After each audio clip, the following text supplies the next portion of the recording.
find adventure at the click of a button, or from the turn of a page, or the casting of a die. Join your hosts, Conniff and Shiloh, on an unforgettable journey. Questing the Multiverse. Welcome to episode 5 of Questing the Multiverse, the #1 podcast in my eyes that talks about everything to do with gaming, and that's probably because it's my podcast. So, Shiloh, how are you today on this hot, humid, disgustingly melting day in, I guess this is, we're almost all the way done with August, but yeah, hopefully. It's still summer in the Midwest. I'm well. That doesn't bode well considering you live in Missouri and I live in Tennessee. So I think basically the weather here is on a delay by roughly a day. So that doesn't bode well for me. It was semi-hot here, but... it's coming. Man. And it was decent for a while, which... yes. Was, a nice reprieve from what it had been the rest of the summer. But yeah, I guess I have that to look forward to tomorrow. So thank you. You're welcome. That's always like the false fall that happens in August where you have dealt with the heat of July, then August, and then there's like a week or two where it's like 70s, maybe low 60s, at times. And then it all of a sudden gets back up to 90s and 100. And then eventually... actual fall will show up and we'll put this whole nonsense behind us for another season. So, Shiloh, I finished something today. No, it's not Baldur's Gate 3. It's another thing that I have been working on for 3 months, actually just shy of 3 months. I started it on May 27th. It has melted my brain multiple times over the course of these 3 months. Do you have any idea at all what I'm talking about? House of Leaves. Yes, sir. I finished it. So you can go find that ex-girl of yours and be like... I know someone else that's read that book. She's like, what in the hell are you talking about? Get off my front lawn. Yeah. Damn, you look like crap. All right, I'll send that out to her. It's hard to put into words what that book is. Listener, it's a book called House of Leaves. It's a narrative that is written almost like a dissertation, almost like it's extremely hard to put into words, but if you have no idea, it's about this particular character that has compiled this work about a film called the Navidson Project, which doesn't actually exist in our world. And that character has compiled all this research about this film project, but then the book is being told from the perspective of another character who basically inherits all that research and, compilation and everything. And then there's comments from the editor. So it's like this weird inception of a story. And so you've got these 3 stories that are kind of intermingling all at the same time. And you read frontwards, backwards, upside down, zigzag. It's a whole thing. But I finished it 100%, all 709 pages this afternoon, like an hour ago, actually. So I feel like I can finally read another book again. and I know that I'm read casually again. Yeah, I can read casually again because I thought, I was like, I can read, I think, at a college level. But this book made me realize that, either this is written at like a PhD or master's level, or I'm really not as smart as I thought I was.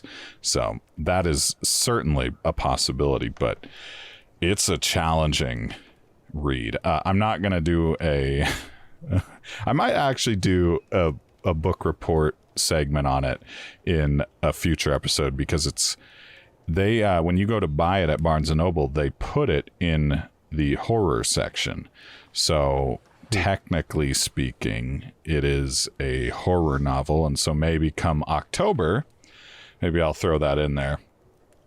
But I don't know. I kind of want to just meet this ex-girlfriend of yours just to, because I have an idea of what someone who really liked the book might be like. I need to know if I'm correct or not. I gave it 5 stars on Goodreads because, in my opinion, it's a book that almost anybody who actually likes reading for the art of it should probably at least try to read at some point. I would expect very few people to, if you're like used to just typical fantasy novels or maybe sci-fi fiction, I don't know how many people would actually finish it. But from like a literary perspective on how it shapes the how you think about books, it's pretty astounding. So that's my little tangent. What have you been up to? We haven't actually been in Discord all that much this week, and there's good reason for that, because I think our Baldur's Gate 3 experience has kind of really dialed itself up to 11, certainly in our single player campaigns.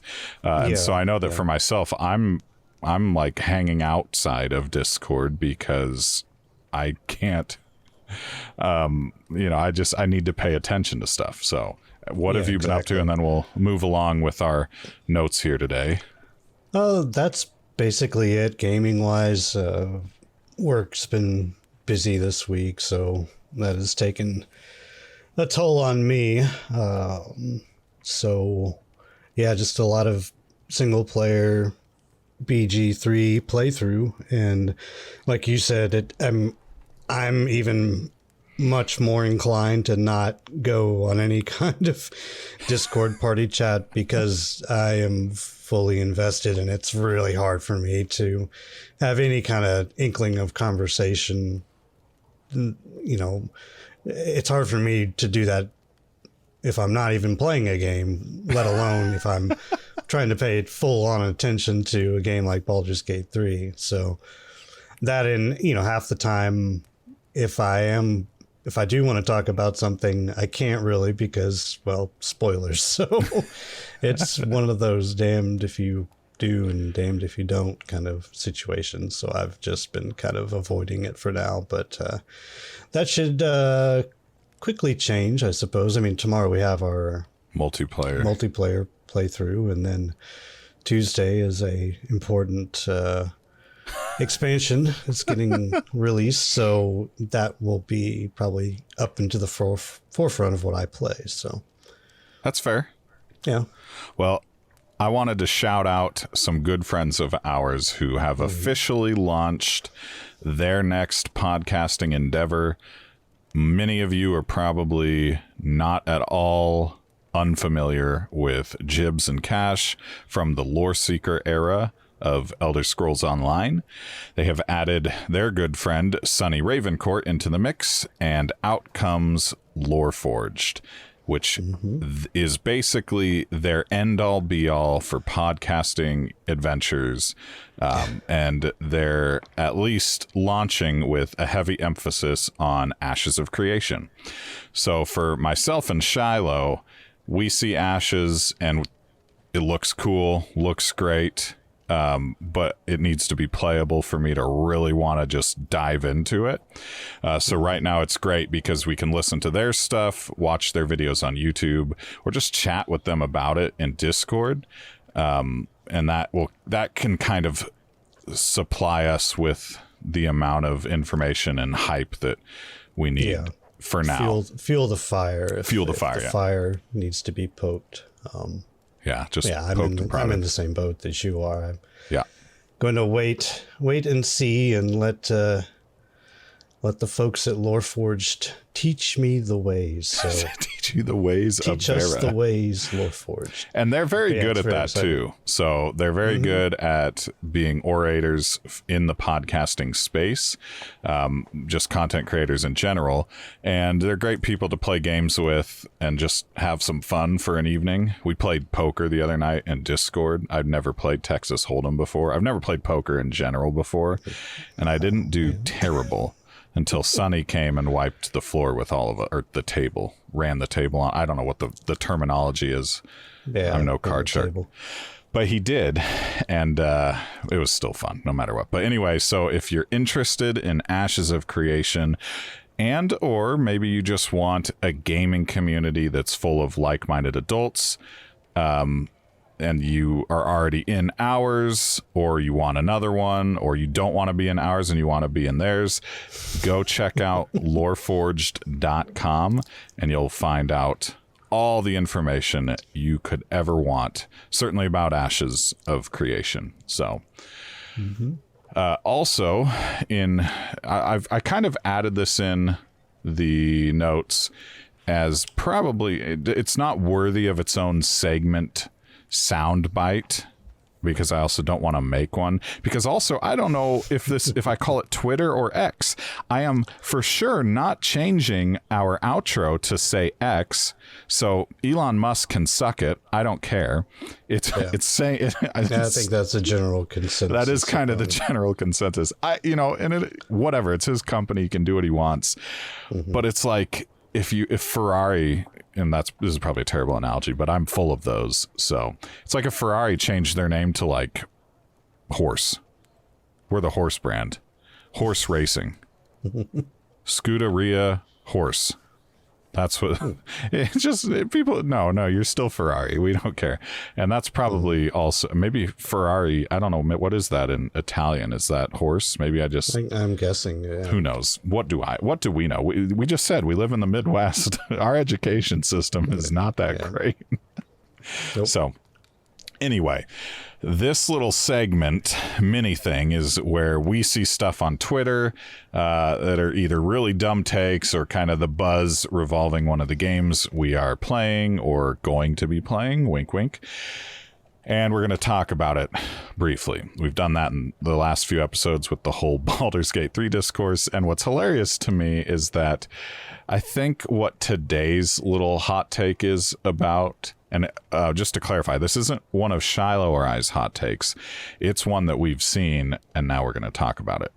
But I think the theme here that we're kind of realizing is that people are just super affixed to having to write something or say something that causes drama towards games that are just coming out or aren't even out. It's probably a whole clickbait thing. But anyway, someone on Twitter was dragging Starfield through the mud because their starting screen got leaked or shown or something.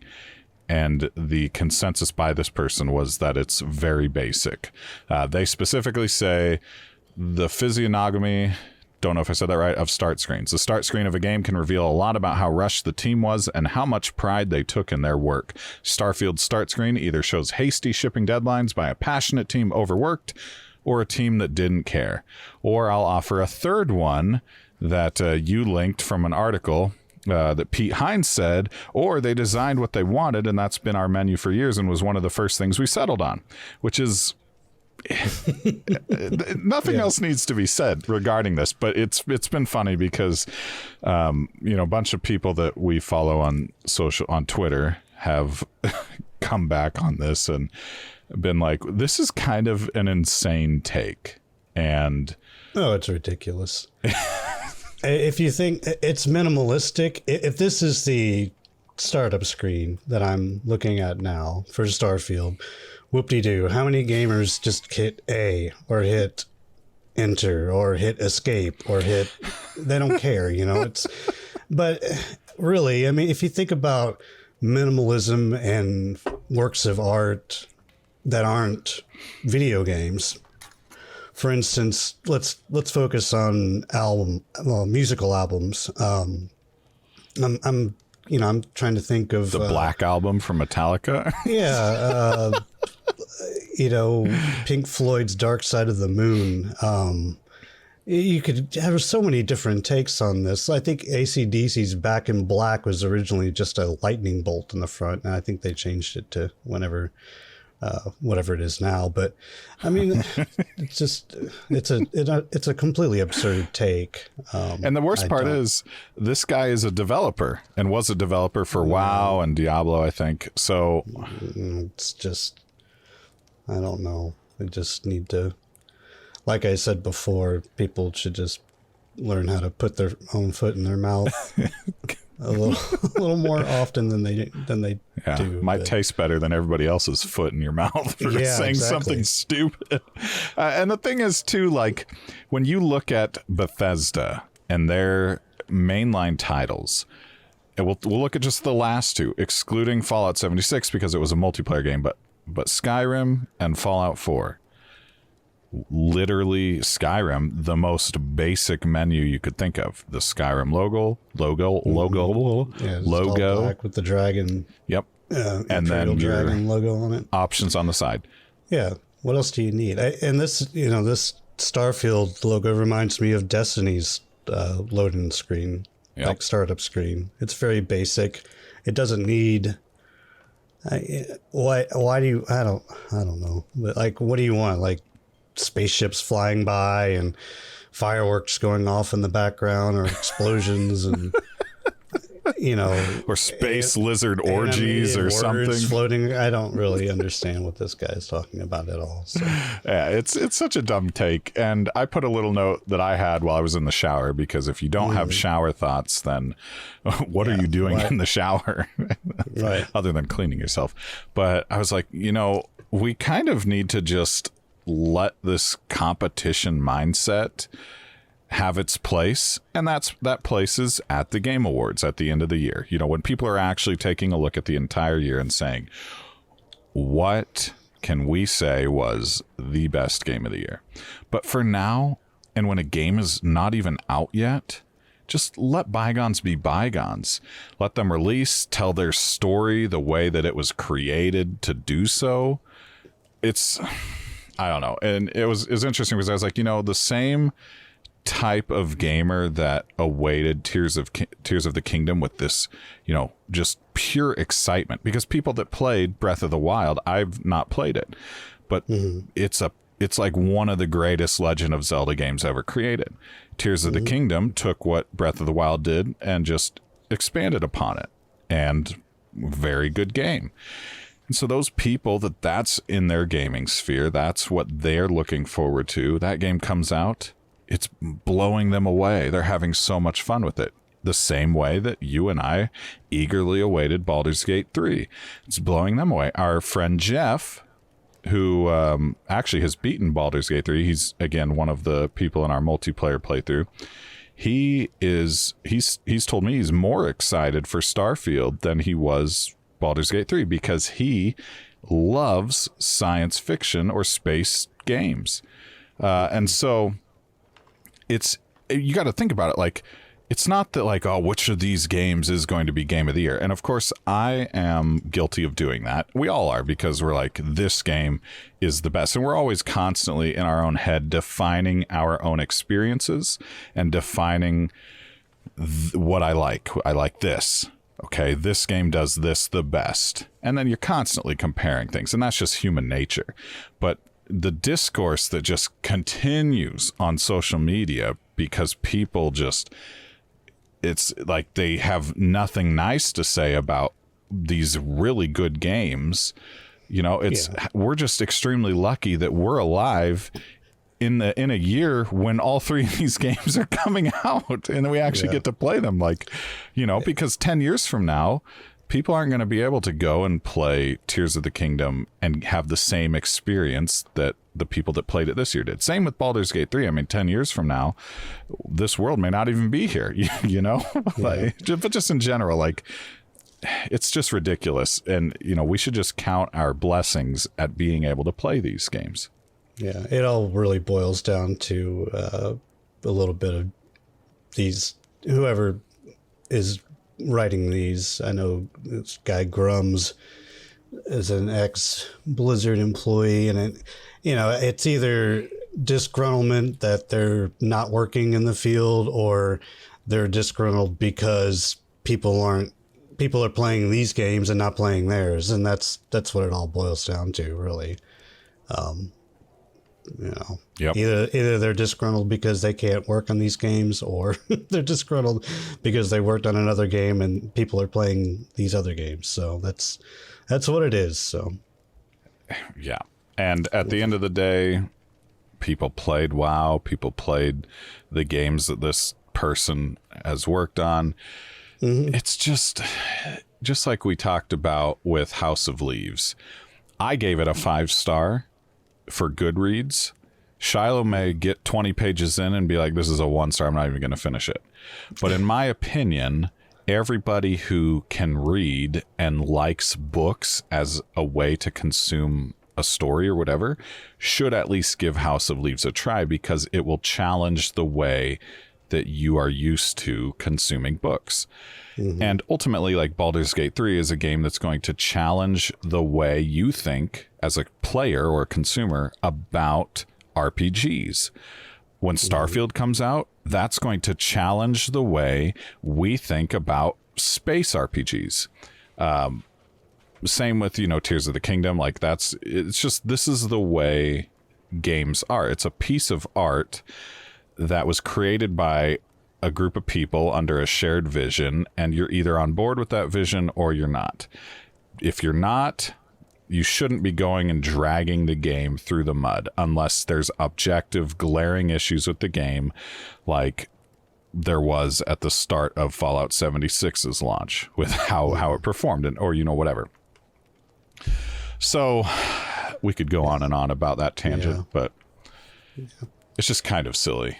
The whole and you know what? It's Starfield's not even out yet. We will probably be here in a future episode talking about more of this stuff that we find on social media, because it's interesting to discuss when people have really odd takes, but 2, it's part of the experience of a game release these days. So you're going to have the good, the bad, and the ugly.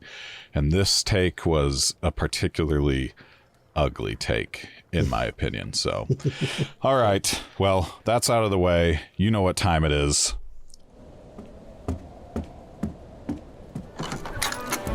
Well, if it isn't our 2 illustrious adventurers, friends, you should read what they're really saying about you in the latest Baldur's Mouth. What sort of wild tales are they spinning this time? Grab a seat and I'll bring you some ale. Why don't you tell me what really happened? Shiloh, I think you made me go first last episode. Mm-hmm. So I'm going to turn the tables on you, and you're going to tell the listener what I guess the continued excitement of our multiplayer playthrough. Now, you did miss the first, 30, 40 minutes of it or something last Monday? Yeah. And so I'll fill in that. But do you remember at what point you came into the game last time we played? Right before the Love Shack. Love Shack baby. So why don't you take it away? And so I'll cut to the chase. The only thing we did before that was the whole owl bear encounter, but I'll mention that. Okay. So do tell, Shiloh. Oh God, well, this is a family show, I suppose, to a degree. Yes. I don't know how much I can tell, but yeah, that's where I had to work Monday night for a party and came home, got here as soon as I could. Just in multiplayer. Just in time for the Bugbear Love Shack scene. So if you're familiar with that, you're probably chuckling to yourself. I've seen it before. Of course, my deep gnome druid of the Dark Urge variety had not seen it, and we thought it would be funny to see if we could really, what kind of slanted direction just her involvement with all that would take, and I don't think it really mattered anyway. No. But yeah, that's always a funny scene. I know there were several memes or gifs that were thrown around our Discord or actually Sanctum's Discord that were pretty funny about people's reactions of when they first saw that scene of the Love Shack. But I'll let you let our listener kind of use their imagination on what is involved. But basically, you open shack barn doors, and let's just say a bugbear and an ogre are romancing inside. So. They rolled a nat 20 on charisma in that barn, and you interrupt them, and they're not very happy about it. So what's fascinating to me is the way it played out for us. Now, when you experienced, in quotes, as an unfortunate bystander, this romancing, how did it turn out for you in your single player? Did it end in combat, or did it end? Yes. Okay. Yeah, it did in combat. So for me, it was the same. It didn't in my single player. I was a high charisma bard, still am, and it ended in no combat, surprisingly. So there's multiple outcomes to this. Yeah. It surprises me. I don't know, because my warlock is charisma based too. Yeah. And hers is fairly high. But there could have, because I will generally switch it up, like who I lead into situations. And so I might have switched over to Lae'zel, or yeah, that'd probably be what probably ended up happening. Or I just failed a charisma check here and there. Which or it I was happens. just like, it just started attacking. You were struck and had to just end it all. Just use hex and hope for the best. But yeah, it's a very, very, very, very funny encounter that you, I guess you could just honestly miss, especially if you don't have headphones on, or if you're just trying to multitask or do something playing the game. But yeah, if you not paying attention, you could totally miss that that scene. But maybe for the best. Yeah, I don't know. Some people. Yeah, maybe for some people. But yeah. All right, what else? What else did we encounter in our second multiplayer session? Okay, so the another great encounter is the deep gnome on the windmill. So there's if you're not familiar, it's just fairly early on in the game. Yeah, all so of we're not this spoiling. Yeah, all of this is much. very, very early on, because it's we multiplayer. play once a week, and we play for 3 hours a night, and so we can only get so far. Yep. But there's a deep gnome spinning around, like tied to a windmill, and there are goblins all around him, cheering him on, egging him, and making fun of him. Some wargs, I think, as well, that the goblins have as pets, and you kind of have some interactions with the goblins, and they give you the option to tease the gnome as well, and kind of join in on the fun, play the part of the bully, or there are so many different options. What makes this game so damn good is that there are just endless options. You could just immediately just go up to the goblins and start attacking, or you could just fire bolt the gnome on the windmill, I guess, if you wanted to. But we had that encounter. We ended up clearing out the goblins, and I think, and I don't know if you know this, but I think there are 2 breaks on the windmill.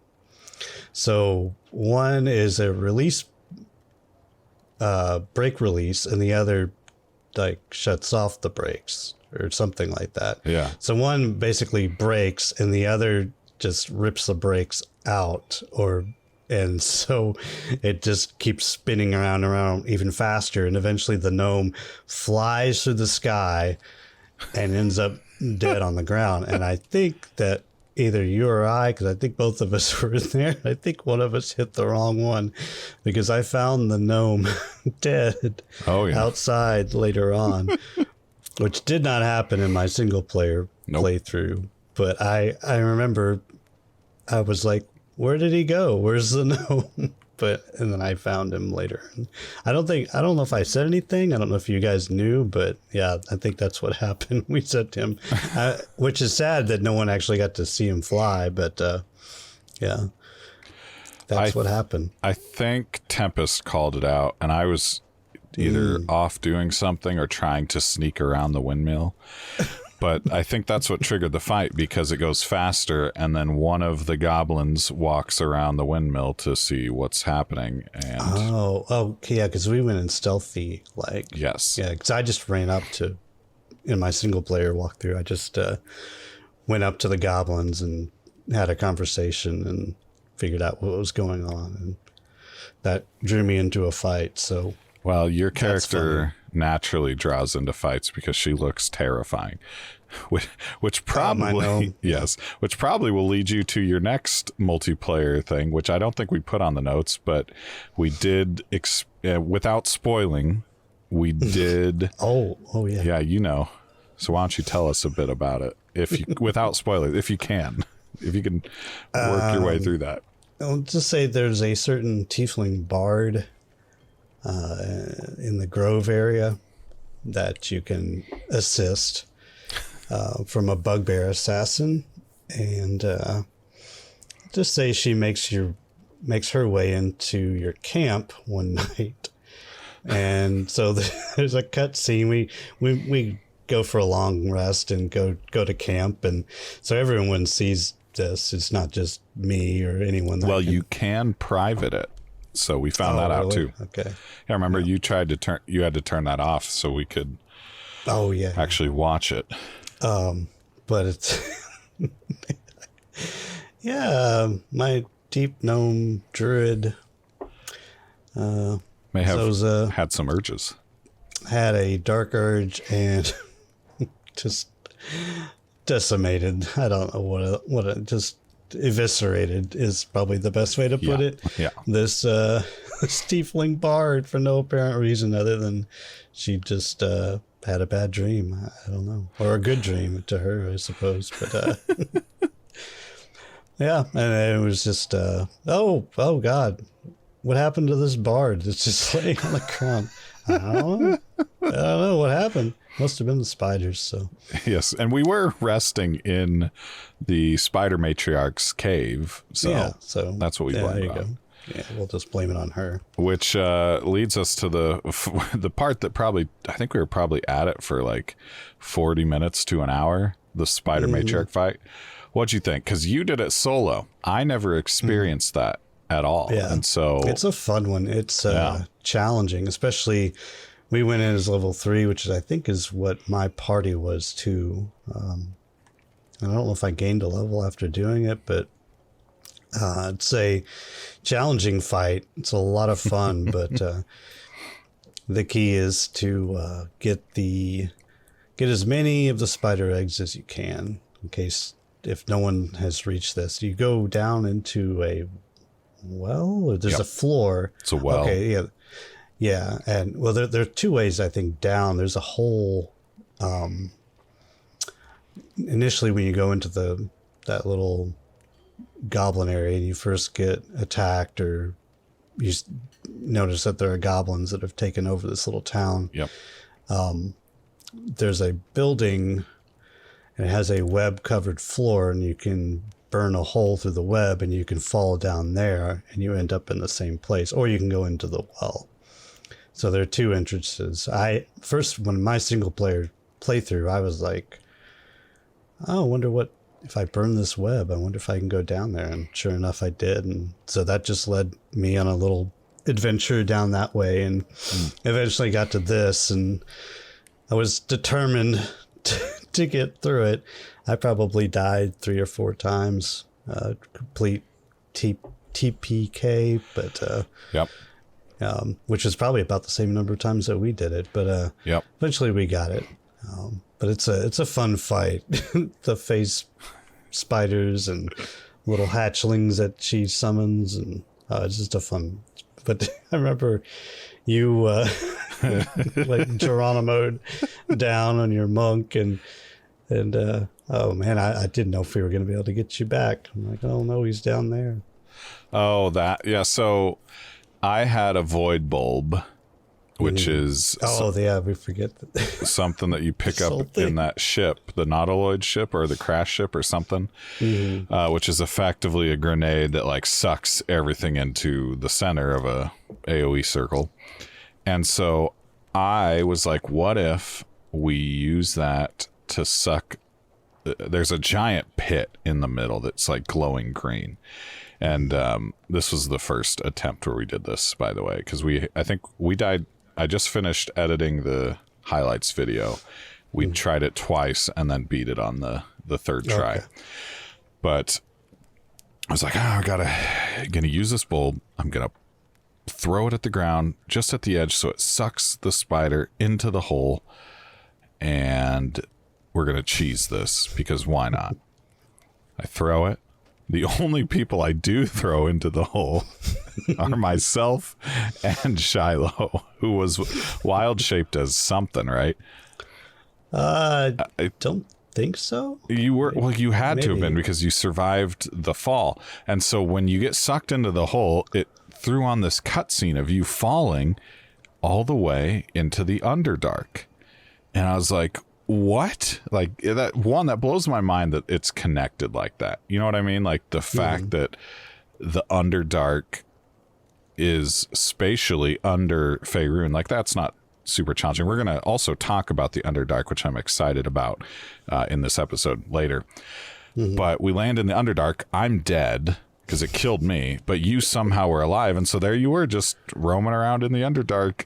Yeah. And Tempest, I think, was down upstairs and Jeff was about to be dead. And I just had to run into enough toxic shrooms or something. Yeah. Yeah. Stuff to eventually kill myself. But yeah, we eventually, when we beat it, I know some thunder waves and some shoving and some archery from Jeff and Tempest, barbarian know-how. Eventually we got through it all, but yes.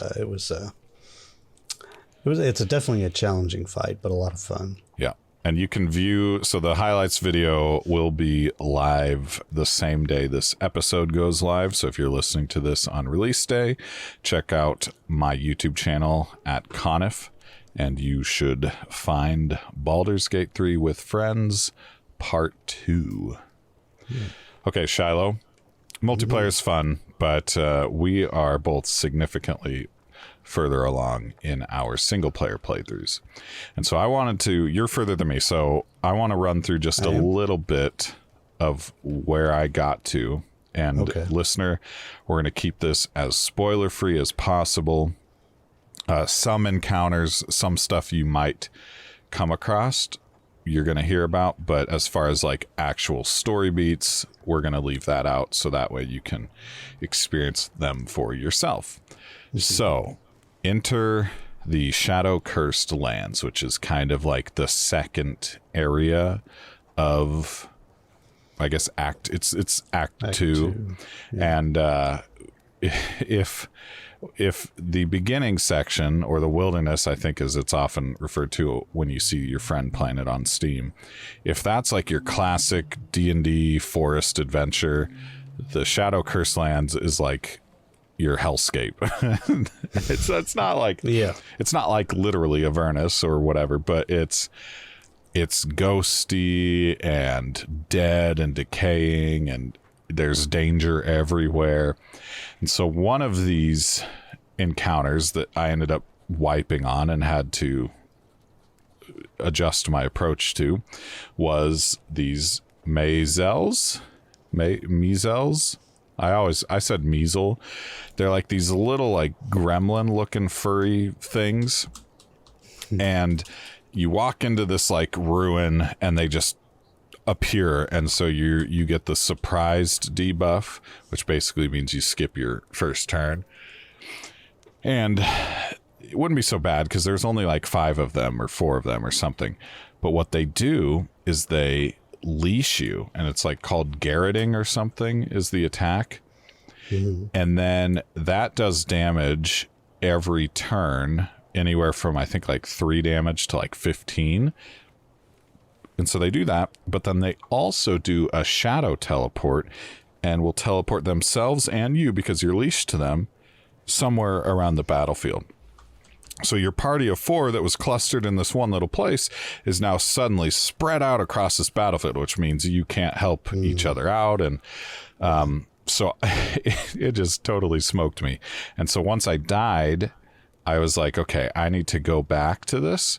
And my bard knows the ability Fairy Fire, which reveals everything in this AoE circle, and then also gives a advantage to those outside the circle on attacks against those inside the circle. And so I cast Fairy Fire, immediately reveal like 5 of these, the 3 or 4 of them, and then I entered combat that way and had a much easier time of it because I was able to nuke like 1 or 2 down immediately and then, go from there. But it's just like the Shadow Curse lands, like there's a lot of those fights that just kind of sneak up on you. So, oh yeah. Another one, this one didn't sneak up on me, but it was part of the narrative, and so I won't spoil too much. But there's this spider humanoid creature with a lantern that walks by, and there's this long cutscene, and you can get in combat with it. And this is where like the big brain moments of this game really shine, because my bard also knows a skill called Heat Metal. And what that'll do is if it succeeds and they don't do a saving roll against it or whatever, they drop any items they're carrying that are made of metal in the middle of a fight.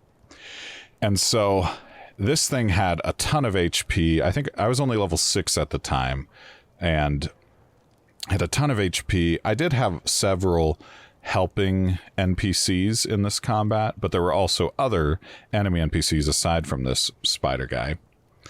And I'm like, I might make it if I can just whittle him down with damage, but let me try this Heat Metal spell.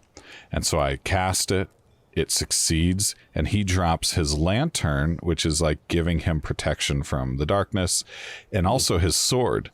And so I swiped the sword immediately, which you can do middle of combat, and then stole the lantern with another character on their next turn, and then just proceeded to just bash this guy on the rooftop of some shack. And so it was a ton of fun, honestly. Yeah. And again, that's the type of stuff where you see these skills and you're like, I wonder if I could use it in that way. And most of the time you can. So yeah, it's spectacular. I'm pretty sure he was a Drider, which is drow basically mixed with a spider. Half drow, half spider. That would make sense. I'm fairly certain. Usually you see Driders as female drow, and they look a little better than this poor guy did with the 5 eyes on one side of his face. And but yeah, he was it might have been Shardakai, I don't really know, but he definitely was drow. But it's interesting. So that was fun. That's a cool way to deal with him. Yes. Well, because he also like he'll transform or something and he gets half his health back, and I was like, oh no. But then I was like, well, he doesn't have his sword or this lantern, so I'm just gonna resume business as usual and just light him up. So it was great.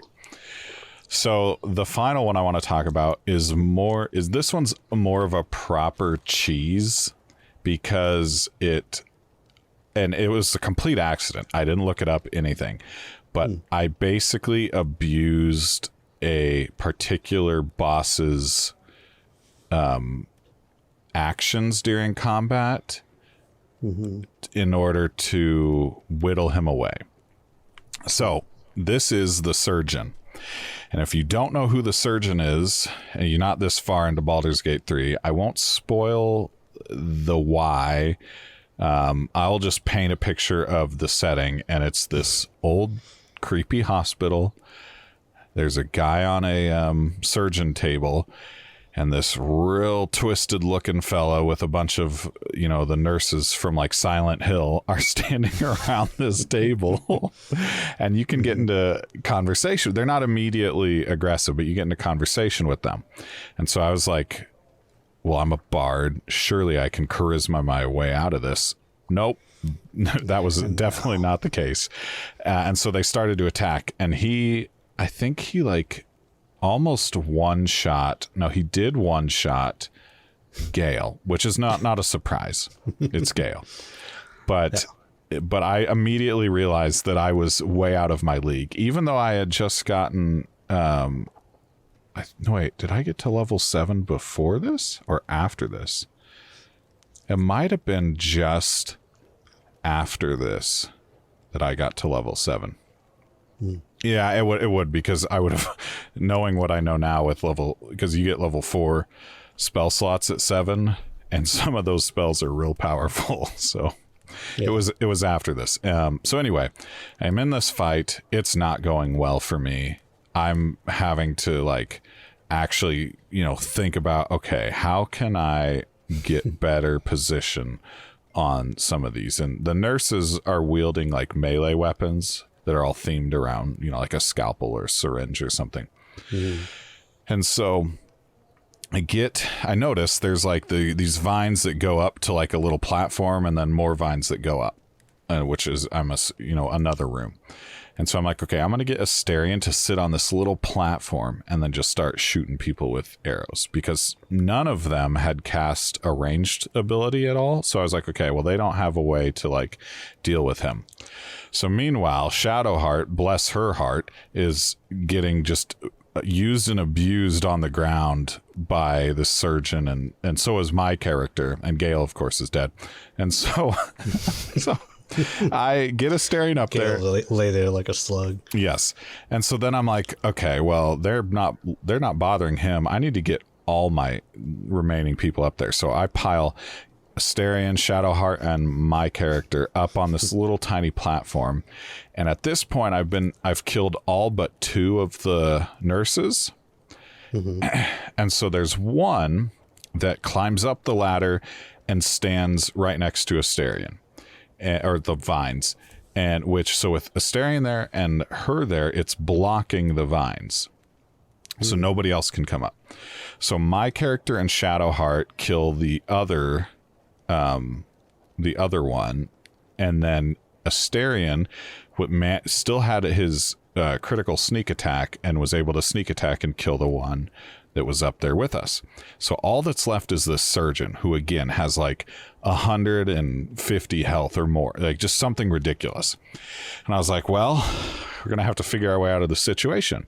So then what happens is the surgeon moves underneath us, so he's slightly out of line of sight for certainly Astarion and somewhat Shadowheart, but my character can still kind of see him. And he casts a resurrect ability on the nurse on the platform. And I'm like, oh no, this is, oh my God. But then the way the turn order was, he does that. Then it's my character's turn, then Shadowheart's turn, and then Astarion's turn. And then it would be the nurse and then the surgeon.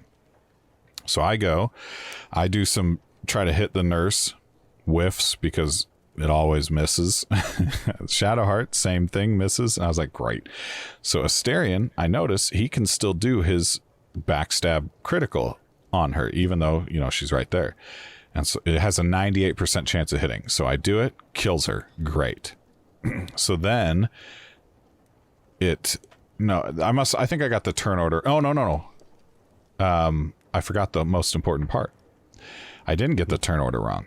So the nurse dies, so then it's the surgeon's turn. Well, what I forgot to mention is that when the surgeon casts that ability, my bard has a reaction ability called Psionic Blast that I took from the tadpole, which you can use every time someone casts an ability.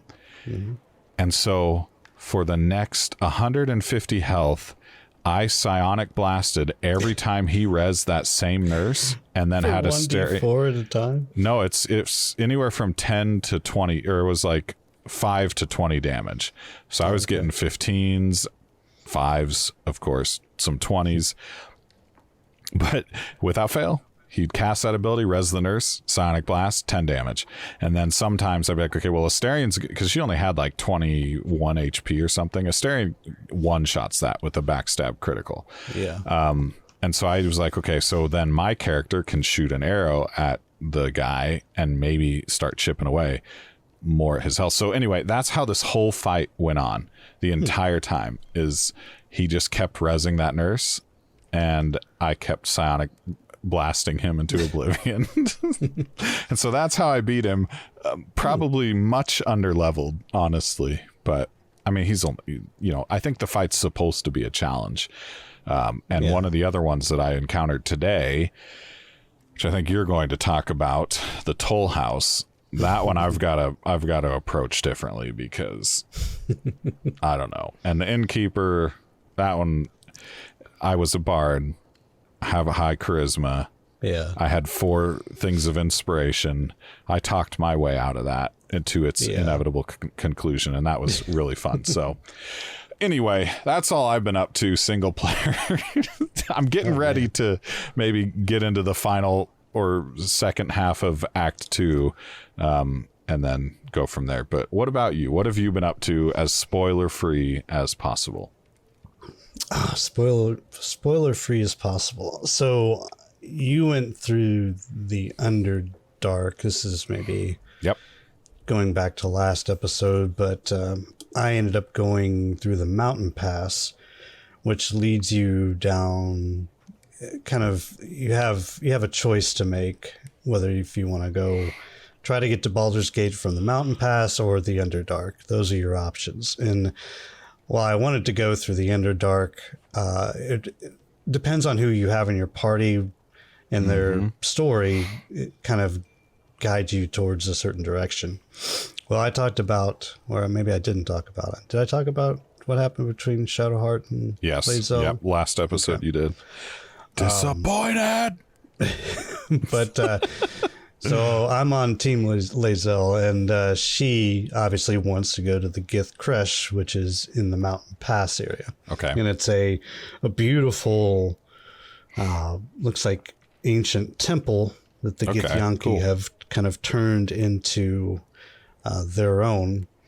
I won't spoil any more than that, but there's a mace that I ended up kind of having to look up a little bit here and there, because it's a really cool, it's called Light of Lathander. Okay, cool. And it has some really, really cool abilities. It's a really, really cool mace. And I had switched up Lae'zel from a fighter to a cleric after the Shadowheart incident, so it really benefits her. And I was like, well, all right, this is why we are here.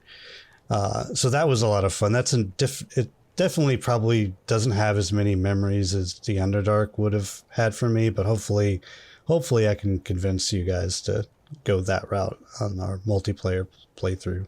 If not, I'll just play again at some point and I'll get to go. But I'm locked out of there currently, so I couldn't go back there if I tried. Oh, interesting. And then the Shadow Curse lands. So that's the next step after you get out of either the Mountain Pass or the Underdark. Yeah, Underdark is the Shadow Curse lands. And you had mentioned the doctor, the surgeon encounter. And then you just mentioned the Toll House encounter. That is an interesting one.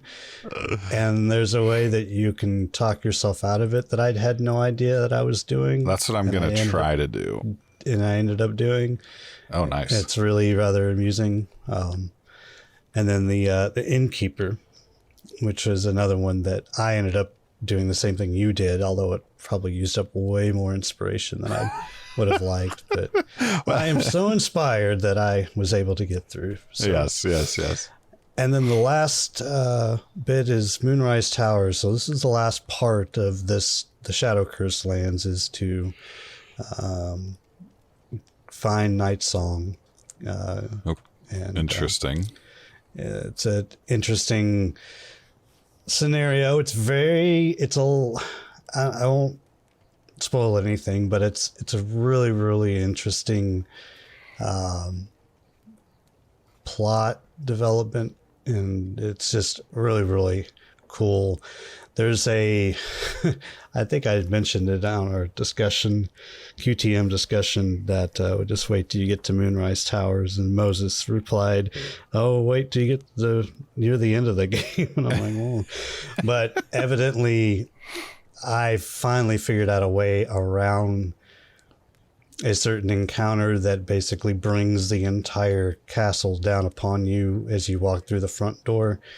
I managed to find a different route to take to kind of lead the fight into the main objective, rather than trying to clear out trash, because the trash was there and it was not very happy that I was there. And evidently it's a very, very tough encounter, especially at my level. And unfortunately I did a few things that I didn't completely uncover in the Shadow Curse lands, because I was like, oh, maybe if I get another level. And it did help. So I think I went back. I was level 7, I think, when I tried Moonrise Towers, and that wasn't enough. Level 8 was probably the best way to go. So I don't know if I have much more to do there that I can. There's a few things that you can do that I did to help me unlock to get to level 8. Okay. But because I am like a fourth of the way to level 8, and I'm like, I don't know how I'm gonna do this. Did you see to the left, no, the west of that ruined town, the giant army encampment? Mm-hmm. Okay. Yeah. Okay. That's all I needed to know. And so now I am I'm on the outskirts of Baldur's Gate. I have not yet reached the main. So when we discussed Baldur's Gate, I believe in episode 1 or 2, yes, we described the Worms Crossing, the outer, the inner cities. I'm basically on the very, very outskirts of Baldur's Gate, and found a carnival, which was a lot of fun. Man, that's all I'll say about that. But it just sounds like Act 1 of Baldur's Gate 3 is fun, because I feel like it's your typical that you read in books or other video game, like your typical adventure. You've got your group of people, you're going to these small villages, you're solving problems, that's what Act 1 feels like. And then Act 2 really ramps up the difficulty, in my opinion, in like the encounters, and you really got to think about how you're going to get through some of these, or how you approach them. Yeah. And what it sounds like to me is like I'm sure like Baldur's Gate, or the actual area of Baldur's Gate, is going to have some tough encounters, but it really sounds like the game is going to feel like it's come alive when you get to Baldur's Gate. Like the sheer amount of people, the sheer amount of like shops and little things that you're going to be able to encounter, I'd imagine like Act 3 has got to be the biggest part of the game, I would have to guess. Yeah, I would think so. There's a lot of plot stuff that I won't spoil at all, but things get interesting, let's just say that. So all right, well, Shiloh, why don't you educate all of us, myself included, on the Underdark? So that concludes our highlights and what we've been up to in game. But I did want the Underdark is a really fascinating subject to me, specifically because it's like Blackreach from Skyrim, or what's the big cave that I'm thinking of in another game? I don't know, but it has like mushrooms and Varden, it's got like a Vardenfell feel. But Blackreach, it's, was huge. I remember playing Skyrim and I'm like, wow, like this is big. But the concept of the Underdark is much more vast, and it covers, or rather is under all of Faerun. So why don't you take it away? This will be kind of like a lore lesson for myself and our listener, for those that aren't as informed as I am, or you are, I mean. Well, I don't know how informed I am, but I will try. All right, so the Underdark is not just one giant cavern under Faerun. It's kind of more rather, it's like huge networks of caverns and caves. So think of it like if you took, I think I heard somebody make this analogy, but if you took Faerun and just underneath it was a big slice of Swiss cheese, that's basically the Underdark. And now how physically or terrain-wise, how this is able to hold up without just sinkholes falling through and all of Faerun falling into the Underdark is, it's fantasy, okay? So we'll just have to leave that as it is. But anyway, so as a result, it was not always possible to travel from one end of the Underdark to the other. So some areas are sealed off from the others. In the general, most of the Underdark that you read about in books, like the Driss novels that you see, that we're currently seeing, most popular area of the Underdark around the Sword Coast. That's where Minzelbarazian, I think that's how you pronounce it, the capital city of the Drow. That is where that is located. It's up farther north, closer to Neverwinter and Icewind Dale than it is to Baldur's Gate, but it's still along the Sword Coast or in that general area of Faerun. But there are areas, all over the map of Faerun. So you can go underneath Thay and reach the Underdark. You can go underneath, you throw a dart at a map of Faerun, and I'm sure you could get to the Underdark there. In that general area. Yeah. So then this might be a dumb question, but is the area of the Underdark we are in the game, would that have a region name?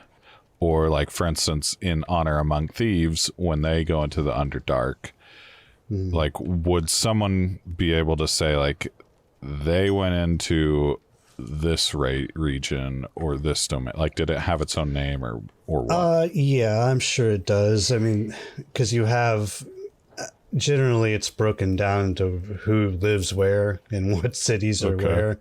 The rest of it is just very, very vague. There's not a whole lot written other than what is recorded in Drow and Duergar and whatever you can, decide on which is a lie or which is the actual truth from the Illithid, from the Mind Flayers who live there as well, and then the Deep Gnomes. So those are the predominant races that would actually have some sort of recorded history. Everything else is basically cave creatures for the most part, whether it be deadly or intelligent. They're all still basically cave creatures. So, okay. Excuse me. So the Underdark is divided into several domains that were similar to continents of the world above. So that kind of answers your question. Whether they're named or not, they probably do. I just don't have any. I don't know off the top of my head whether they're, specific names. Okay. While it was possible to travel from one place to another within a domain, separate domains tended to have very, very few passages linking them. So some were actually connected, but you really had to know exactly what you were doing. I think that's probably the misconception I had is in Baldur's Gate 3, when you go into the Underdark the proper way, not through falling through a hole in the middle of a spider's home, right? Yeah, floorboards, whatever. I guess in my head I was like, okay, so from this point I could get to anywhere in Faerun. And that's just simply not the case. It's not like you could go from that well in that spider's cave, survive the fall, and then wind up in the Underdark that is underneath Neverwinter. Now, that's not saying it's not possible. I guess it could be. We don't know, but the I guess the geography of it is not that is typically commonplace. Yeah. Okay. So you couldn't. You're basically heading straight down, and then you couldn't travel from underneath, let's say, in the Baldur's Gate region, and then head all the way east while in the Underdark. You couldn't. Eventually, you're going to hit a cave wall. So, here we go. So the major domains of the Underdark were the Buried Realms. Some of this means absolutely nothing to me. The Darklands, the Deep Waste, the Earthroot, the Glimmer Sea, which I have heard of, Great Bairden, I don't know. Bairden, yeah. The North Dark and Old Shantanar. So Old Shantanar, I do believe, is a Dwarven, like a Duergar area. But that is also, I think, on the Sword Coast, but I'm not totally sure. Anyway, so the Underdark's environment varied vastly from the surface world, like you described with the mushrooms and glowy fungi, and basically everything is just out to kill you. So I'm feeling that way now where I'm at in the game, including the environment. So. Yeah, making adventuring through it a dangerous expedition. Just like trekking through a desert, adventurers traversing the Underdark's passages needed to be well prepared. Mainly have lots of lanterns, lights, and magical spells that can, or dark vision, that helps too. Yes. The Underdark was mainly without any source of light, save for the occasional luminous rocks or fungi. Large portions of it were also without food or water, making well-stocked food supplies a must-have when exploring uncharted terrain underground. Lack of light combined with a tomb-like silence made traveling something only for the strong-hearted. The nerve-wracking silence made even experienced adventurers grow agitated. And also, I'm going to throw this in as a little side story. So I was a Boy Scout / Eagle Scout when I was a young shallow. A wee lad. And we would go to Cumberland Caverns, which is a cave here in Middle Tennessee. Fairly well-known cave area. Not quite as well-known as Mammoth Cave in Kentucky, but similar to that. And there's a story about a man that was trapped in the cave, and eventually they found him, and his hair had basically turned all white. Oh, wow. He had lost all of his vision, but had a enhanced sense of hearing. So if you think, if you ever wondered why the drow have white hair, there you go. You ever wondered why cave crickets don't even have eyes? Interesting. That's why. So it's interesting that they've actually used some of that, of real life stuff that happens to you if you end up in complete darkness in a cave. That is very mirrored here in the Underdark. So interesting. Yeah. So just like deep dungeons, the air could grow stale and even poisonous in the Underdark. It can contain explosive gases, which you probably have run across from the underground volcanic activity, or other deadly gases bubbling out from deep fissures in the rock. Bad air and poisonous fumes could collect in portions of tunnels and caves more or less isolated from the main vaults and caverns. Siphon-like tunnels holding water could also trap these gases for a long time. Interesting. And there's a magical, there are also rocks, I believe, in the Underdark that will glimmer and have a source of light. And it's a funny word, but there's a magic, sort of an aura around the Underdark where a lot of these creatures actually can survive off of this aura, that you wouldn't, because in a normal cave system, you don't see fungus and, mushrooms the size of trees, but these fungi and other plant life and life forms will actually use this aura, this life force within the air, so that they can grow and feed and things like that. I don't remember the name of the word. Yeah, I couldn't pronounce tried it. Looking it I've up. seen it, but I couldn't pronounce it anyway. It's a funny word. Interesting. Yeah. So speaking of creatures and plant life and other things. Just want to cover a few. We don't have to go over. I listed a lot of different types of creatures, but so we'll skip some of the main races of the Underdark. We have the Drow, which everyone pretty well knows. If you don't know and you want to know more about the Drow, I'm going to cover a little bit on their society in a little bit, but I would highly recommend R.A. Salvatore's books on Drist. Yeah. There are other ones out there that really kind of will tell you a lot more than I will ever be able to tell you. So just pick up any of the Drist novels and start from there. But so I'm going to cover a few of the unknowns, which are creatures that you could find in the Underdark, other than the Drow, the Durgar, the deep gnomes, mind flayers. I think we have that pretty well covered. Yeah. And so, in the Underdark, you have aboleths, which are huge tentacles, aberrations that dwell deep within subterranean lakes, enslaving other races by means of their potent psychic powers. So psychic powers are pretty prominent in the Underdark. You have the mind flayers, you have these aboleths, you have countless of other things, but it's their main source of power is generally psychic. Beholders, which are kind of that classic D&D monster, basically the eyeball with other eyeball tentacles hanging out of it. It's generally has different randomized laser beams coming out of those little eye tentacles on its head, which make for a really, really interesting encounter, because you basically each little eyeball is a different high level spell that you can cast. If you're DMing a beholder, it can be a lot of fun. If you're playing against one, run the other way.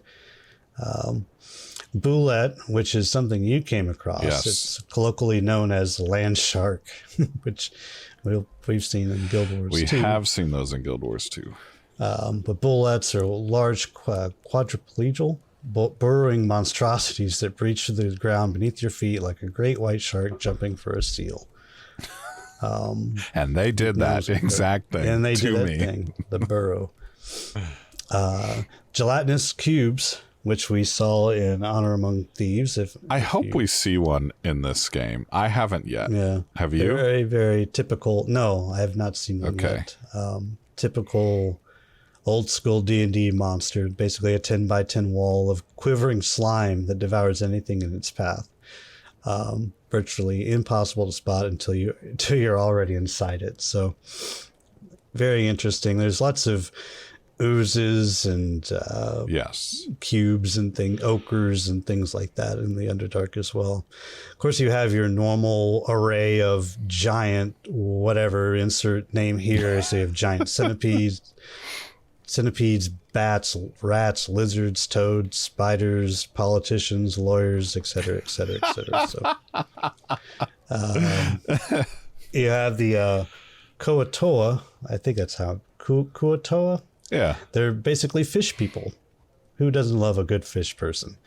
But unfortunately, they have the power to warp reality around them as long as they really, really believe in it, which is pretty cool. So basically, they're very, very evil Quaggan, if you're familiar with Guild Wars 2. I saw somebody on Twitter make a reference to a village of fish people in relation to Baldur's Gate 3, and I was like, really? Interesting, because I never came across them. I don't think so. I'll have to search it out. Yeah, I don't know if that's true or if they were just making like a silly little comment and that just happens to actually fit into the universe. I don't know. So that's interesting. Well, we covered mind flayers, myconoids, so sentient mushroom folk that communicate via telepathic spores. Did you cross anything like that? Oh, that's great. Yep, absolutely. Myconoids are one of my favorite. I think it stems, there's an old, like really old, like older than me. I know that's impossible, but a very, very old movie from, I don't know, 50s, 60s or something. Sci-fi movie. There was basically mushroom people. And I was fascinated with that as a kid. I have no idea why, but it sounds very similar to the myconoids in D&D. And unfavoring, but Well, they're not actively out to kill you, but definitely take the approach that a stranger is just good compost you haven't met yet. So, well, I think the young kid in you will be pleased when you can make it Nice. to the Underdark. So, nice. You have ropers. I don't know if you came across a roper. They're a thrashing mass of whip-like poisonous tentacles surrounding a single ravenous maw. I don't think so. They're pretty terrifying. And of course, your normal array of shadows, wraiths, specters, ghouls, etc., etc. And then trolls, stone giants, Etten, umber hulks, etc., etc., etc. Also, shadow dragons. What? Yeah. All sorts of other things in the Underdark. You have, if the mind flayers have the little Intellect devours. four-legged brain crawly things, and Yeah. there are a sentient form of actually a fairly good one of the few good things in the Underdark. Basically, a sentient floating jellyfish type of creature. I don't remember the name of it, but Betty Netch. yeah, sort of that sort of thing. Magical, but Interesting. they're fairly good. Anyway, so let's cover Drow society real fast. The Drow are ruled by great noble houses. So if you think the various, very, very similar, at least I think so, of the Dark Elves and the Elder Scrolls and the Elder Scrolls Online, okay. Skyrim, Yeah, that where you helps. have, God, why am I drawing a blank? House Dress and Tilvani and that sort of thing. Yeah. So these great noble houses, each one named after a family, same thing as the Elder Scrolls. Wonder where they got that. Who protected the race during the dark days of Earthfall. Each noble house has a cloud of lesser families, mercenary companies, commercial fronts, and other puppet groups that makes up its supporters. While one faction might gain ascendancy within house politics and internal purges and blood feuds are common, a noble house maintains a monolithic appearance of a unified family to outsiders. So this is kind of like Dark Elves from ESO or Elder Scrolls meets Game of Thrones. Yeah. Nice. Yeah. Very, very similar to that. So while every noble drow owes fealty to its own family and matriarch, I'm sure the matriarch is going to be mentioned here in a little bit, but that is a very, very important feature in drow society is that the matriarch, it's a very matriarchal society. Within the larger structure of the race, the various family matriarchs owe their loyalty to no one. Each of the noble houses has its own matriarch, who is also called Great Mother by her subordinates. The noble matriarch is responsible for distributing largesse and patronage among her supporters, settling claims and arguments, assigning rights and privileges, promoting the worthy, demoting the unworthy, and eliminating the disloyal. To each family among the drow, the favor of the matriarch is highly sought. Outside of the various noble families, most common drow seek fortune and power by allying themselves either with nobles or significantly powerful groups. Many common families act as extensions of the noble houses, providing manpower, resources, gold, and slaves as their masters demand, without question or recourse. In return, they supposedly gain protection, opportunities, and prestige among their common peers. Through the whims of nobles often prove fickle and one-sided.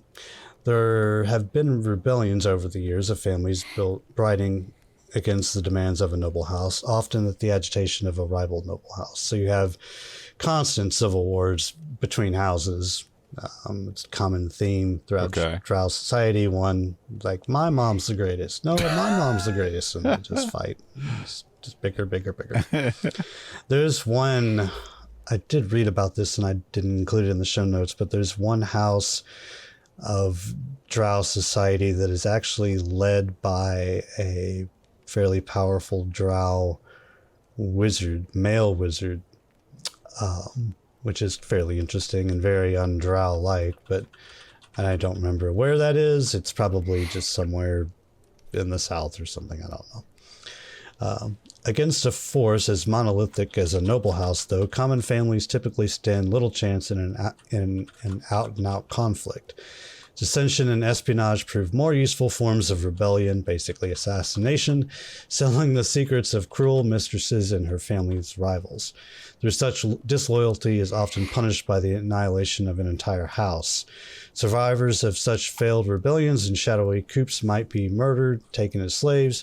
One of the rare times drow might become slaves of their own people, or turned over as flesh warpers and remained as driders, as a warning to others for the punishment of unsuccessful rebellion. Wow, that's pretty hardcore. Mentioned the drider from that you used your heat metal spell on. That was definitely a drider. And there, honestly, when I did a little research on the events history of the Underdark, like I said, you could read up on R.A. Salvatore and Drist's adventures, although he kind of disowns a lot of the drow ways. You have basically Loth, who's the queen of the drow. Well, not okay, queen's a bad word. The goddess of the drow. That's what I was going to ask, because reading and what you said about how each house has their own matriarch, but those matriarchs don't owe their loyalty to no one. That to me would just lead to constant war and infighting. Yep. But they must have some sort of common theme. And that is this goddess, right? Yeah. Okay. So you have several different events. The Festival of the Founding, which is kind of an interesting that this was thrown. It is an event. It's basically a celebration of the founding of Menzoberranzan. So I believe the founder's name is actually Menzo. Is that right? I was going to try to follow the link too, but that's, Menzoberranzan the Kinless. Yeah, there you go. I need to spend some time on this wiki. And as we mentioned in previous episodes, whenever Shiloh does this, or, we have these more topic-oriented discussions, we're going to put these links in the Discord so you can follow along, or rather just as sort of a resource to you. So get in the Discord if you're not, to make sure you're following along with the actual articles or wiki pages where we're getting all this information about the Forgotten Realms from. So one I want to skip to is the Silence of Loth. Okay. So the Silence of Loth, also known as the Wrath of Loth, was a period between, these numbers are funny, 28 and 1372. 1372 to 1373. So basically a year, when Loth stopped granting divine spells, would not respond to communications of any type. Basically, she went on vacation. She was like, please do not contact me. I'm sick of y'all. I'm going on vacation. Peace. Leaving you on read the whole time. Yeah. And stopped all physical planar travel to the demon web pits in the abyss. So she was just AFK for an entire year. This led to, which is interesting, believe the siege of Menzoberranzan. Yeah, so is that great? Yep. During the Silence of Loth, which began, when I said 1372, it's basically a group of, what is this? A group of renegade male drow led by Alhun Sirizian. Great work on those names. Yeah. Instigated an uprising of slaves and undercreatures, which is in quotations. And this group, which used stonefire as a weapon, damaged the city and forced the slaughter of a large number of slaves. So basically, it was a siege that a single male drow basically led a coup and tried to overthrow the powers that be. Probably was eventually put down, I'm guessing, and back to normal once Loth got back to work. So and turn into a Spider-Man. Yeah. Yeah, Rip. have fun being a Drider. And the War of Golden Gloom. I believe this is a Duragar event. Which the Drow kind of get all the spotlight when it comes to the Underdark. Well, and that's probably to do with Dritz, but what I think would be fascinating is I realized in last episode when you talked about what race my my dwarven monk was, you were asking sub-race. I said the subclass. He is a golden dwarf or gold dwarf, high gold, what is it, whatever that is? Yeah, gold dwarf. Yeah. So in 1383, the War of Golden Gloom came to an unexpected end. Oh, wait, hold on. The War of Golden Gloom began when the gold dwarves, there you go, of the Great Rift sent the army of gold into the caverns. So they basically invaded your dwarf, invaded the Duragar area. Those schmucks. Basically to stop the expansion of the dwarves. The Duragar of the Underspires dispatched the army of steel, and basically they butted heads. The war came to an unexpected end in the abandoned halls of Barracour. The Crusaders of the Great Rift discovered a collection of ancient runestones while the fighting between the Army of Gold and the Army of Steel was raging. The runestones depicted the betrayal of Clan Duragar by the Illithid of Orendal. The discovery made the lore taker Illithids unleash a horde of thralls on the embattled armies. The army of thralls was shattered and most of the Duragar were killed. Half of the gold dwarves were also killed. The conflict united the remnants of the gold dwarven and the Duragar armies against the Illithid. So basically a third, the Illithids came and then the two, kind of like the Battle of Five Armies in the Hobbit. Okay. And they had to they kind of joined forces and battled the Illithids. So very interesting. Yeah, that's fascinating. Yeah. So your impressions were, you mentioned Blackreach. We kind of mix that with Vardenfell, maybe flip Vardenfell upside down or put it underground, and that's probably a good... Yes. It's, well, and again, that is the area, or at least part of the area that you see in Baldur's Gate 3. What struck me as interesting is that it's in the game perspective, they did it very well in Baldur's Gate 3. Like, it's a very vast and maze-like area. It's not like huge because of course, like, it's a small portion of this massive game, and most, the stories, you can choose either the Underdark or the Mountain Pass, like you said. Yeah. But there's a great deal to it still, a lot of secrets and, other stuff. But what I find fascinating is like just how ancient it feels. So above ground, like, or I guess in our world, when you find stuff like these ruins and caves and stuff, like that's, seismic activity that over time has just buried this and, buried stuff and whatever. And we tend to think of like caves and, that sort of life down there as like sort of out of time because it's not getting sunlight. There's no moving air in a lot of cases. I mean, there is, but, life is just at a standstill in these caves. And in the Underdark, it feels that way, but obviously it's very alive with all the crazy creatures you fight and all this stuff. So, but as far as the game perspective goes, they did a really good job of making the cave-like experience really fun and exciting and thrilling, I guess.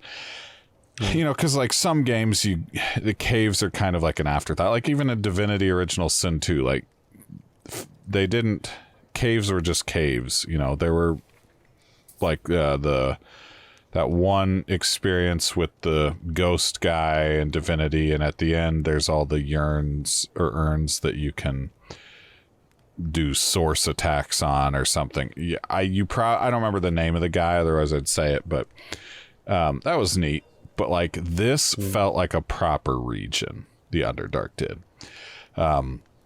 But man, is it deadly, you know, like for sure, like everything from the mushrooms will kill you, the gas will kill you, the creatures will kill you, and then the Dwergar will kill you because they just seem to be pissed off all the time.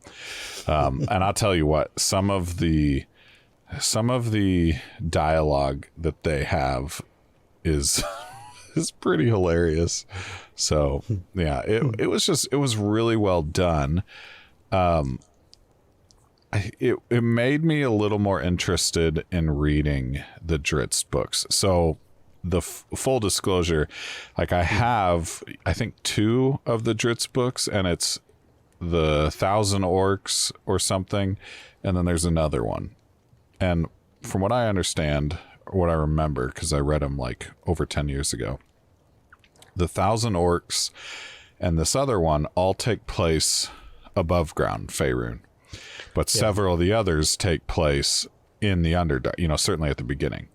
And I never wanted to read those as a, you know, when I was reading these others, because I was like, well, just caves just sound so boring. And I still kind of feel that way. Like there's a lot of exciting stuff that happens above ground. But what this game has shown me is there's a lot of exciting and cool things that are happening underground as well. So there's like a whole mage's tower in the Underdark in BG3 that you can encounter, is how I'll word that. Yeah. And that's exciting. And just all these different things that really make it fun to explore, make it actually feel like a proper location rather than just, oh, it's just another cave, you know? Yeah. So it's kind of that human instinct that of claustrophobia, like I don't belong here, to where eventually, as fascinating and interesting and as fun as it may be, eventually psychologically you just want to get above ground at some point because you just can't. Well, you're a creature of air and light and all that stuff naturally. So yeah, I agree with that. It's a really cool location though, and I'm really glad that they did what they did with it in the game based on what you've said today and what I've found in my own research. They did a good job of translating it. So yeah. You have anything else to add on the BG3 stuff? I know we're going to have this will be a shorter episode than our last few. It's still lengthy. But I know we're going to have a longer, like next episode discussion because there's a lot happening within the next few weeks in the gaming world. So no, I think that's about it for Baldur's Gate 3. I didn't have a book report this week. Like I mentioned, I guess the book report is to read all 38 or whatever the count is of the Drizzt novels from R.A. Salvatore. So that is your book report. That's why all of the Drizzt novels. That's why he didn't say them somewhere in a previous episode, because he was going to give you all of them to read. Yeah, that's a lot of this episode. We have a long end of summer. Yep. Okay, so next episode, we've got a lot going on, and we're going to kind of hit 3 topics specifically. The first is going to be Guild Wars 2. So by the time this episode releases, there'll only be one day until Secrets of the Obscure, which is Guild Wars 2's next expansion, launches.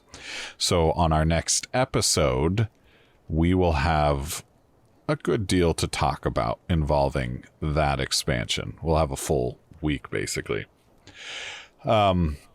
We're still going to talk about Baldur's Gate 3, and we're going to prepare for Starfield. But with Guild Wars 2, this is noteworthy, and we're going to spend a good chunk of the episode maybe talking about this, because Shiloh and I have not yet experienced a release from Guild Wars 2. Effectively, we started Guild Wars 2 in August of 2022 or September of 2022, and so outside of them releasing the Living World Season 1 chapters back into the game, it was just events, and those have already been there. And so we haven't really experienced anything new. And of course, for Shiloh and I, we had a ton to catch up on anyway. And I'm still not completely caught up to when, and I won't be. But I'm a good deal through End of Drag. I just got the Jade bot, at least. So okay. I'm making progress in Guild Wars 2 in End of Dragons.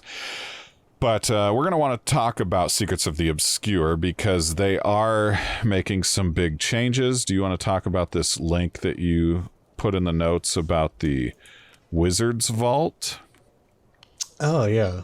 So if you're familiar with Guild Wars 2 or not familiar, usually in expansions you have elite specs that they unlock that are new subclasses, I guess you could call them, of your current class. So if you're a ranger, you can be a druid, yes, a soul beast, or untamed. A thief has, specter, daredevil, or deadeye, etc., etc. So there have been 3 expansions prior to this one, but they've decided not to go that route this time around, and instead they are unlocking the weapons, the newer weapons that were available for those elite subclasses to basically any of either like as a core class or if you're let's say on an elementalist, if you like you play on a weaver, but you could now equip a hammer from the catalyst. If you have that unlocked, you could put a hammer on your weaver if you wanted to. So a lot of and they're also adding certain weapon types to the core group of. So they're doing a lot of mix and match and shaking up. They're removing the 6 trait from runes to put those on a sigil, which you'll be able to unlock down the road. And they're kind of amping the sigil. Their sigil game up is what they're kind of doing, and so you might be able to see new enhanced effects to these sigils, and there'd be a lot more room to play with. And as a theory crafter, not me personally, but if you're into theory crafting, there's a lot of fun to be had with all this. So basically, they're kind of doing away with a lot of the lockdown on certain things. But nice. So the Wizard's Tower, they're also doing away with a lot of daily login kind of stuff, and they're kind of going in a different route and unlocking this Wizard's Tower, which is kind of the big theme of Secrets of sorry, I can't even talk tonight. Secrets of the Obscure, which is a Wizard's Tower that was originally featured in the first game in Guild Wars 1. Yes. And they placed it outside of the coast in Guild Wars 2 as well. And there's a lot of mystery, and there always has been a lot of mystery behind this Wizard's Tower. And now we're going to be able to kind of explore. And it's also opening up all these rifts around Tyria. So there's going to be a lot of new stuff to do. There's going to be new sky scale masteries. Yep, and Griffin. And Griffin, because this is all up in the air, basically floating cities. And I'm so it's super going to be pumped. really, really interesting and fun to play, I think. But I'm actually really excited. I've been kind of gearing up for it and trying to. I'm not going to meet my 10,000 achievement points, although I did get to 9,000 finally. But and I'm not going to get to 400 champion points. I'm You still tried. at 381, but Nice. Baldur's Gate 3 has taken precedence and probably still Rightfully will. so. But this is going to be fun to actually go back to, because I have managed to get through all of the story. So this is completely new and exciting. I'm particularly excited about legendary armor being unlocked. Oh, yeah. Not particularly for just raiders and world versus world and PvP, but they're going to open it up to kind of a long haul for kind of the Casual person. the casual person like moi. Yeah. But yeah, I'm pumped for it. like I said, this is the first one we're going to experience as a player. And Felicia Day is back as Zoja. Yes. So that's exciting. So be super fun. I hope there's a jumping puzzle. Some of the pictures and videos I've seen, there needs to be a jumping. I know End of Dragons did have 2. I love jumping puzzles. I am sick in the head, but I love jumping puzzles. So anyway, I hope there is. It reminds me, I mean, some of the pictures remind me of Goem's Lab, and how it's up in the sky and you've got the paths. So I need jumping puzzles, but I'm excited for it either way. It's going to be fun. And we'll talk about it more next episode because, again, we'll actually have gotten to experience it. Guild Wars 2 is kind of Shiloh and I's off and on MMO. Again, we started last year, but I foresee it being the one that we can always just kind of come back to. There's no sub, and so we can just hop on whenever. It's probably always going to stay installed on my machine just because of that. So next episode also we're going to talk about BG3, continuing that. We probably won't stop talking about that in some capacity until we've both beaten the game, which will be a while, or our multiplayer group fizzles out, but then we're going to be talking sort of our prep, which we're not really prepping, but just sort of preliminary discussion on Starfield, which is going to be a ton of fun. I am really excited for Starfield, more than I have been, I guess, in this past year. But any final thoughts, Shiloh? Any final words? No. Oh, I did buy the pre-order extra for Starfield, so I'll be getting the 5-day early access. So nice. Pretty stoked. All right. Well, thank you so much, listener. We'll talk to you in the next one. Peace. All right, everyone. Bye-bye.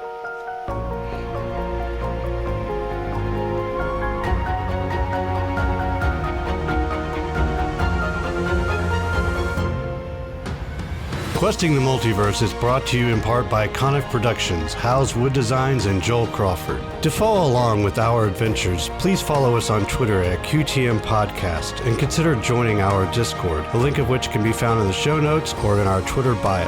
Want your questions or comments read on the show? Email us at questingthemultiverse@gmail.com. Finally, if you enjoyed this episode, please consider giving us a review or a follow wherever you listen to podcasts. Thank you for listening.